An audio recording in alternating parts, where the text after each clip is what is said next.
Police సంస్మరణ దినోత్సవం సందర్భంగా పోలీస్ అమరవీరులకు సిఆర్పీఎఫ్ 42వ బెటాలియన్ కమాండెంట్ ధర్మప్రకాష్ నివాళులర్పించారు. వారి త్యాగాలను ఎల్లప్పుడూ స్మరించుకుంటూ ముందుకు సాగాలని పిలుపునిచ్చారు.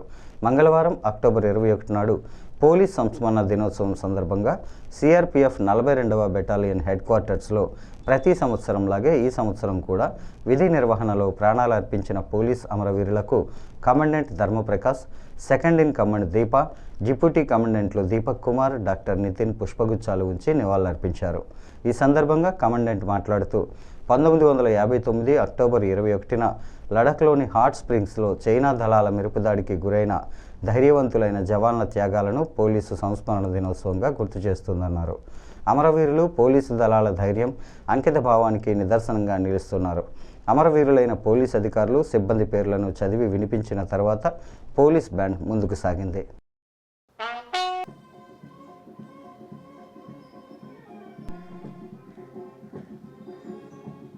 अधीनस्थ अधिकारीगण और यहाँ पर उपस्थित समस्त हमारे प्यारे भाई, आज 21 अक्टूबर को जो स्मृति दिवस हम लोग मनाते हैं, पुलिस स्मृति दिवस, ये एक फोर्स के लिए, पुलिस बल के लिए एक बहुत ही महत्वपूर्ण दिन है, क्योंकि आज ही के दिन 1959 में हमारे सीआरपीएफ के कार्मिक जो हॉट स्प्रिंग में चाइना के साथ लड़ते हुए वीर गति को प्राप्त हुए, और उसी वर्ष से प्रत्येक वर्ष हम लोग पूरे पुलिस में, सीआरपीएफ हो या स्टेट गवर्नमेंट के पुलिस हो, सभी जगह यह पुलिस कमेमोरेशन डे मनाया जाता है।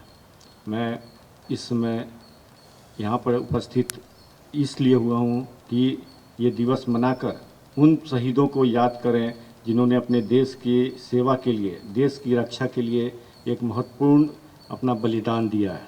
आपको मालूम होना चाहिए कि पहले आज़ादी के बाद केवल एक ही केंद्रीय जो बल था, एक ही था, मात्र सीआरपीएफ, लेकिन धीरे धीरे आवश्यकता बढ़ी तो बीएसएफ आया और आईटीबीपी, एसएसबी, सीआईएसएफ आया।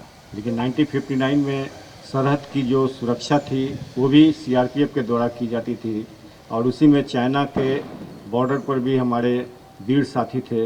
उन्होंने उस परिस्थिति में लड़ाई किया जब वहाँ पर कुछ भी नहीं था।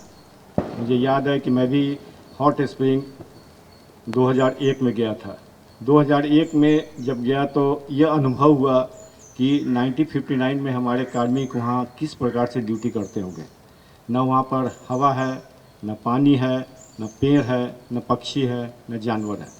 लेकिन वैसी परिस्थिति में, जबकि आज जो 2001 और आज की परिस्थिति में काफ़ी बदलाव आया है और बहुत सारी सुविधाएं अभी दी जा रही हैं, क्योंकि हॉट स्प्रिंग भी लेह से पैदल ही जाना पड़ता था।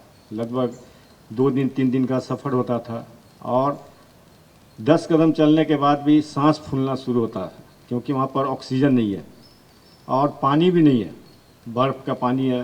तो समझ जाएं कि हमारे जो साथी थे, हमारे जो शहीद प्राप्त हुए और जो भी कार्मिक वहाँ पर घायल हुए, वो किस परिस्थिति में सीआरपीएफ का प्रतिनिधित्व करते हुए देश की सेवा कर रहे थे।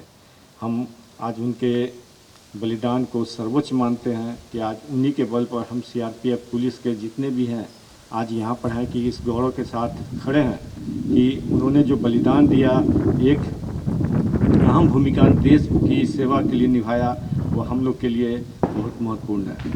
मैं पुनः उन बलिदान साथियों को आज 21 अक्टूबर के दिन श्रद्धांजलि देता हूँ, नमन करता हूँ कि हमारे वीर साथी ने देश की सेवा के लिए ये किया। साथ ही साथ आप लोगों को भी आगे देश की जहाँ भी आवश्यकता हो, हम लोग सीआरपीएफ या अन्य भी जो पैरामिलिट्री फोर्स है जो देश की सेवा के लिए लगी हुई है, वो और अच्छा से काम करने की जो प्रेरणा 21 अक्टूबर 1959 से मिली है वो जारी रखेंगे।